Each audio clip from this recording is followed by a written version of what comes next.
This is Future Sense Now, where we explore the landscape and byways of our shared futures.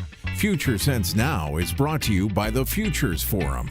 Stay tuned for a journey to the future with host Dr. Claire Nelson.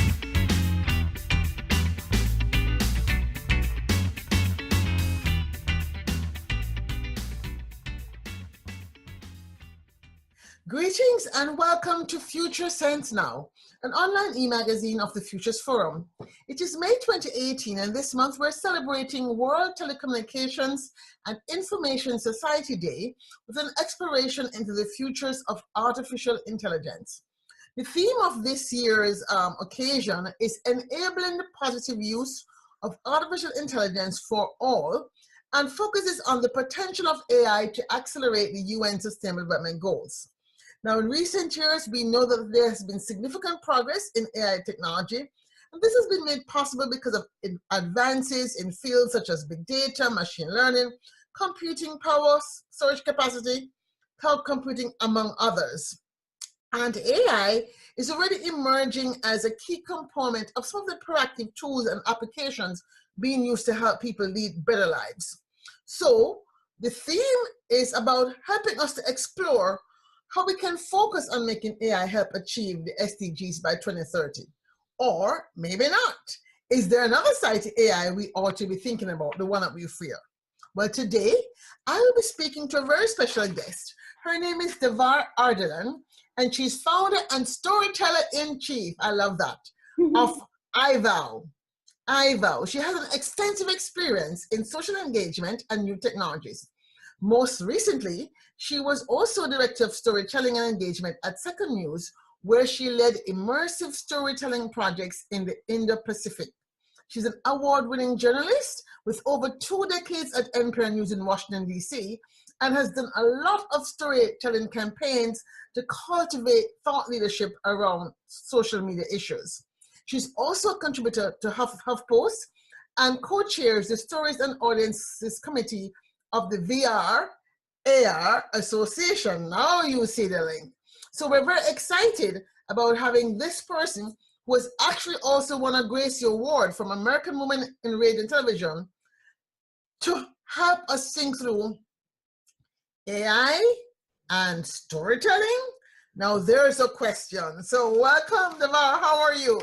Thank you so much, Dr. Nelson. It's a great pleasure to be with you.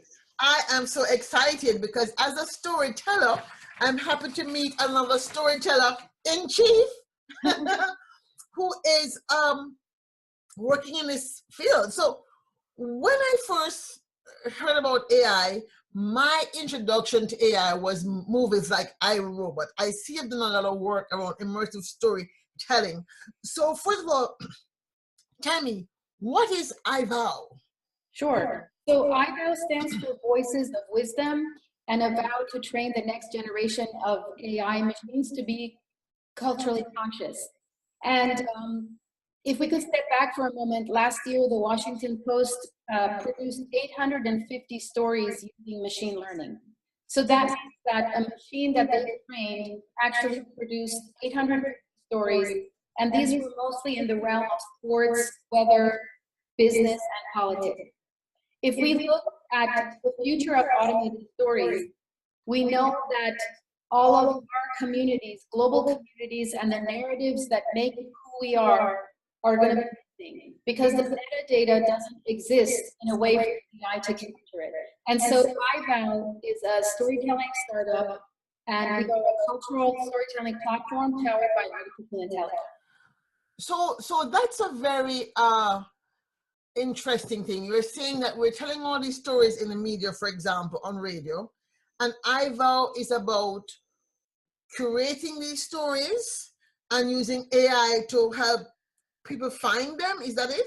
So, you know, AI is in very nascent years when it comes to storytelling, and I can explain that. We're very much at the beginning of it because machine learning isn't that sophisticated yet where you can actually make stories flow. For example, an 800-word story flow from beginning, middle to end. But what is possible is for us to bring the images of our cultural traditions and folklore and, heritage, and start tagging them in a new way so that they can be picked up by artificial intelligence, image recognition APIs in better ways. So we're not yet at the place where storytelling can be told in a very narrative way with AI. It's just at the very beginning stages. So our company is looking to voice and images because that's where AI is most advanced at this point. So if you were to go to your Google Home, if you had a spot, this Google Home or Alexa, you actually could ask for IVOW, and then IVOW would tell you stories from different traditions. It's very so, because when I thought first, when I heard of it, I thought it was okay. So is IVOW about helping machine learning to create new stories, as we're hearing, let's say, the robots that are now working on composing music or writing poetry, for example? And you're saying that if that was the case, then one of the possible future challenges would be that if there's not this cultural embedded in the process from day one, we'll have a situation where in, say, 5-10 years, you're going to have only a certain type of stories being told. So your goal is to make sure that since you anticipate that AI will be used in this way, to ensure that it's a very diverse platform of learning about stories. And this is interesting to me because I've looked at about the SDGs in particular. One of my passions has been to begin to tell stories about life in 2030, using the question, how do we share the future? And since the future is going to be moved from 2030, 2040 to 2050, the story will always be advancing, because how we share the future in 2030 will be different from how we share the future in 2040, right?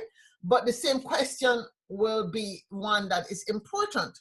So as you're thinking about the SDGs and the work that you're doing in AI and IVOW, and we're hearing about trying to create a global conversation about resolving ending of poverty and hunger and combating inequalities, how do you see this technology, AI, and the storytelling capacity, even if it's nascent, playing a role in, let's say, shaping this mindset, this paradigm shift that we're trying to have?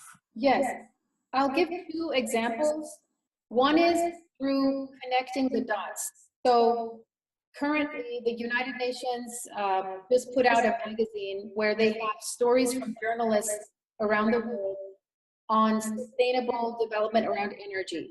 So these journalists have done stories from their communities about how people are being innovative and solving their own solutions around lack of energy.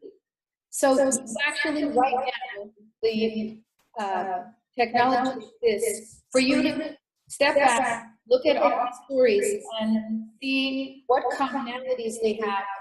And for example, in which location people can learn from solutions that might be very well suited for their own geography. So that instead of constantly having new technologies that come without any learning based on where they've practiced before, in fact, being able to, through machine learning, understand the connection between stories, how you can empower communities to learn from one another. So this is something that's very possible right now. But in the future, the idea is that global voices need to be captured through AI. There's something called natural language processing. So in the world, there's 7,000 languages. Of these languages, there's about only 20 that are high resource languages. This means that they have, been documented and there's studies being done on them. And these 20 languages are in a form where, you can translate them or at least communicate across these languages. But remains many languages that you can't. Well, through machine learning, you actually can communicate in new ways. And that's the beautiful promise of artificial intelligence, is we need to bring more languages to it to understand each other's culture and be able to communicate in a much more effective way.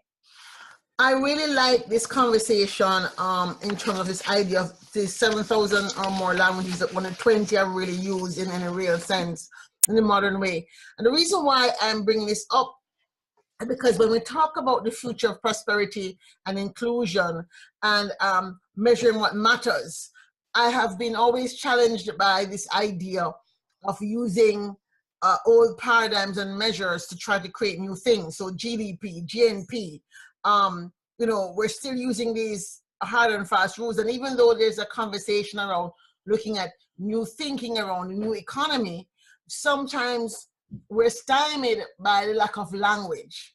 And so I'm asking this roundabout question to say, if we're now able, you're saying, to use machine learning to maybe tap into language that are not common. So to give an example, the word Ubuntu has become common in English.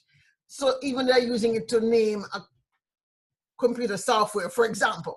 But Ubuntu in the South African context, as you know, is a very special meaning in terms of our interface as humans, recognizing each other as being one, as being one. Yes. Are you trying to say that by using AI in this way, using AI to capture some of these other languages and to learn what those words might mean, we're also maybe able to find new words to describe from all systems these new things that we're trying to actually create? Do you think that could be an outcome of what this software could do? Yes, so what's really beautiful is this July, the Mozilla Foundation understood that there are not enough people speaking in English with an accent to AI, so that AI can capture people speaking in English and understand their accents, to be able to provide information to them, to be able to speak to them in a really conversational way in the future.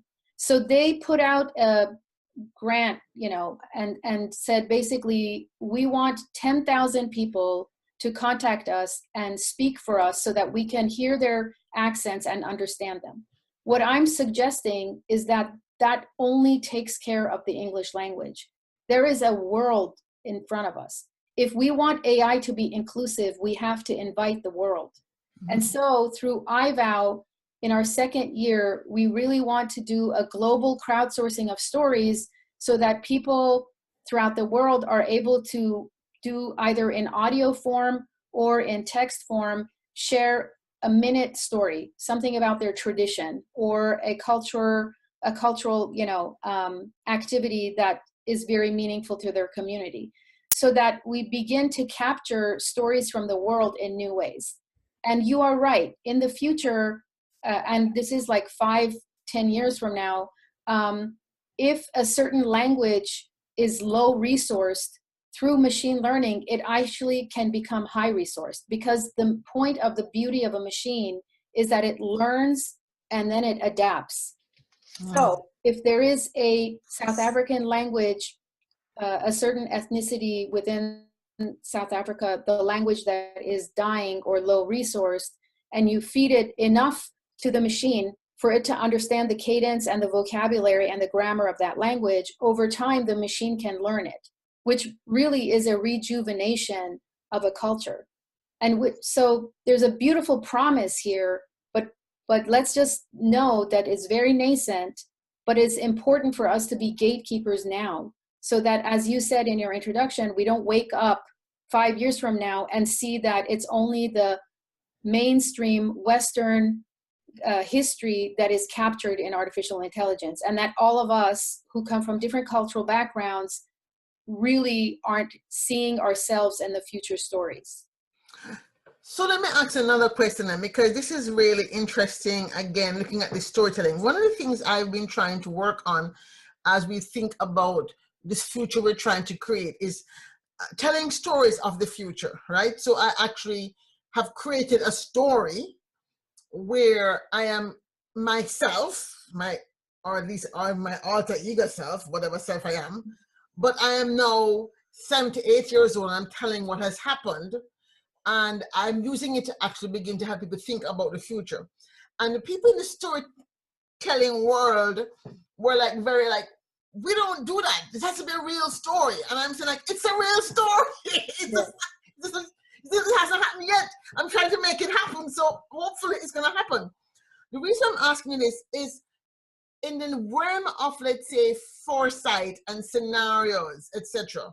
How, and the SDGs in particular, how would IVOW see this sort of work where, let's say we get a story about what an NGO is working on, but set in the future, or an NGO Y is working on set in the future. How does IVOW see AI being used to enable like sort of a, what I call a universal sharing of these future stories? Yes. Well, it's not speculative fiction. It's different. I'm trying to tell people it's not speculative fiction. This is something that could happen based on what they're doing right now. That's right. How can we create this community, and how can we ensure that it stays true to its purpose and is not, let's say, infiltrated and used in negative ways? Yes, no, that's very beautiful. And in fact, that's an amazing way to use machine learning that currently can help in this regard. So basically, every nation, every community has data attached to it, as you said. So there's a way to predict what will happen in 2030 around the environment, around energy use, you know, even around poverty or climate change. These are completely factual based, and it's based on predictive analysis. So you as a storyteller can, you know, go after a grant that would say, listen, I want to use predictive data analysis to understand in the country of South Africa, as an example, in the year 2030, what are going to be the elements around, you know, the environment, climate change, etc., based on current data. In which case, the story that you write will be completely factual. You're not making it up. You will say, based on predictive analysis of artificial intelligence, our story in 2030 tells us that, you know, we will have a third less landmass because of climate change. We will have our farms that will have been infiltrated by salt from the oceans, you know. And so you can write a beautiful story about a community or a neighborhood that actually will be lost because the machines are telling you this through predictive analysis. So that's really profound. And I think that it will be a fascinating way to look at the SDGs for sure. Now, in terms of the, let's say, the flip side of this, are there any cautions that you might consider in terms of using AI to tell stories? I mean, if we're training it to hear our voices, but I mean, like, you know, different people voices, is there any way, let's say, that it could learn, let's say, bad things the same way it learns good things? How does AI learn ethics if it's learning stories? Does it learn to understand, let's say, the ethics of a cautionary tale told by the fox and the grapes, for example? Sure. So I think that obviously that's a huge debate that's going on right now in AI circles. Every single AI machine learning conference that you go to, fairness and ethics is the #1 concern. So I think that, you know, similar to how you read in the news that certain organizations are using drones for nefarious purposes, definitely, you know, AI is going to be used for negative purposes. And I think that it's just as a community to understand and declare as a community what are the rights of citizen, machine, and culture that we are going to adhere to as much as possible.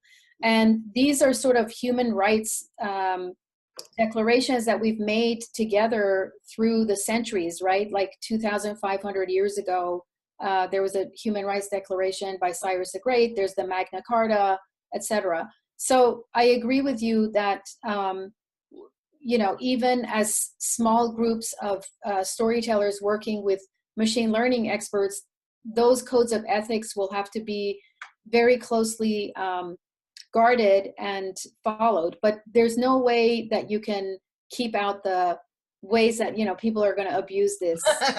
Okay. Listen, do you think it also will have applications in, say, health and education? And because we have a lot of, let's say, behavioral changes that have to happen in humans around these spaces. How do you see the work you're doing being supportive of those agendas? Yes. No, absolutely. I mean, currently there's a startup called Rejuvenin, and they're looking at being the future of healthcare through AI because, again, through predictive analysis, you can contact them, you can tell them about your current health, but then based on your living habits and behavioral habits, what you're eating, your exercise, they actually can predict what your health is going to be like. And honestly, there's a very beautiful way to look at changing your lifestyle because it's your data. It is literally your data that's telling you in 5 years, you have this much more percentage of having diabetes or, you know, heart failure unless you change your behavior now. So this is really fascinating because you can go to a doctor's office and they can just tell you that just based on, you know, certain statistics, but it's different when it's actually attached to your data, you know, so to your health data. So I find that actually very good. I'm trying to figure out if that will help me or not. Because motivate us.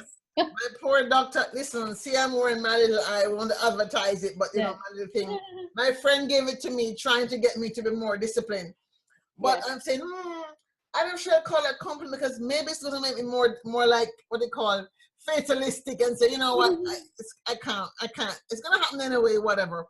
And then again, I'm thinking, well, if people know that, then maybe they're going to create insurance, what they call it, differentials, and it's going to be more commission insurance, and exercise will get to pay less. Then people say, well, the market will decide and all that drama. So I get very scared when I hear that. But again, you're quite correct. This is something we ought to think about. How can that be used in a nefarious way versus in a positive way? And how do we ensure, as you said, in the conferences you're going to? Now, how have the conferences you're going to included people from the developing countries? Are they able to participate at a level that you think is adequate based on what you're seeing?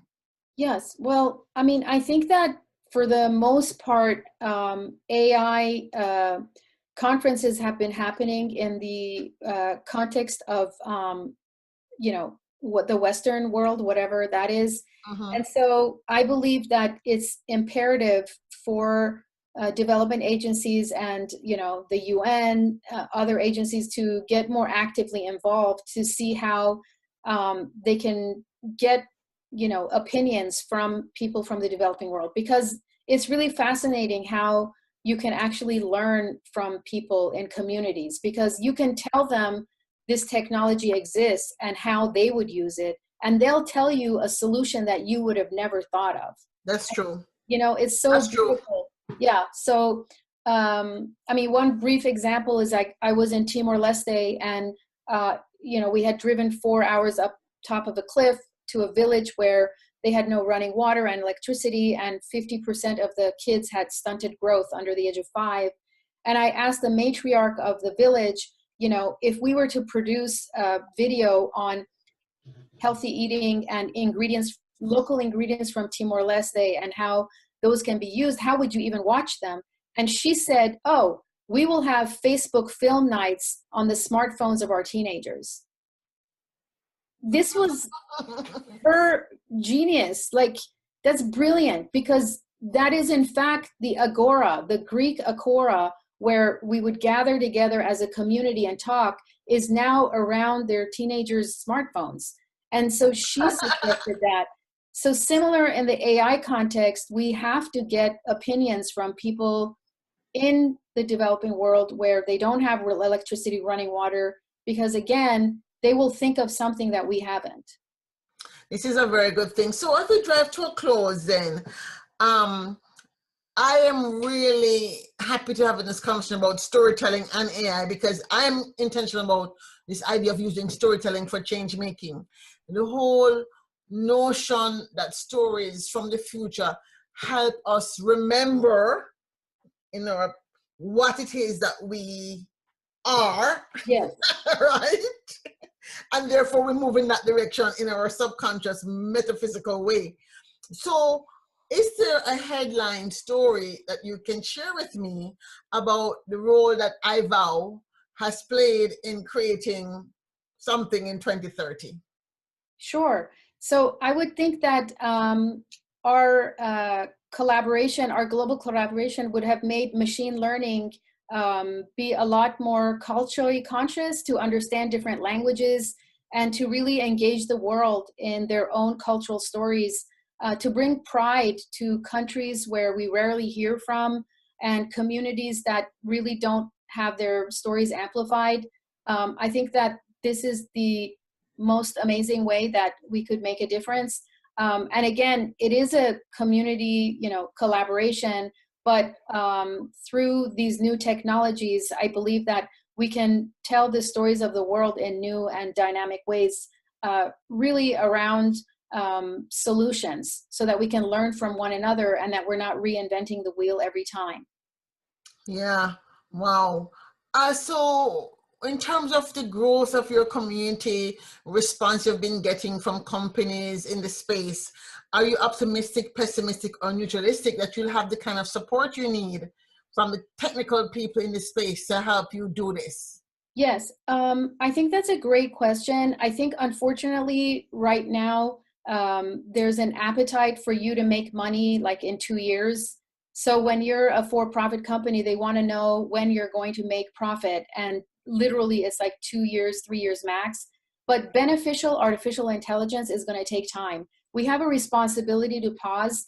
And so I really hope that the types of investors that come to us, or our partners like Morgan State University and the Southwest Indian Polytech Institute, are reflective of the kinds of people who have an appetite to take this head on and to be part of the solution. Awesome. So there you have it, folks. We have a really interesting words of wisdom, advice, hope, and optimism despite the challenges from our very special guest, Davar Ardalan, who is the storyteller and chief and founder of IVOW. Thank you so much for spending time with us. Thank you, Dr. Nelson, so much. Thinking. Bye.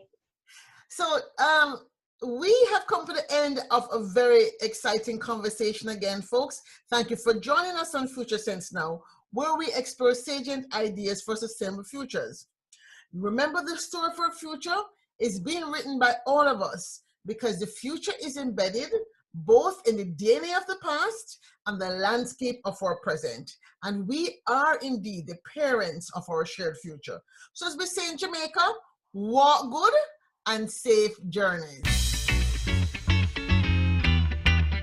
You have been listening to Future Sense Now with Dr. Claire Nelson, brought to you by the Futures Forum.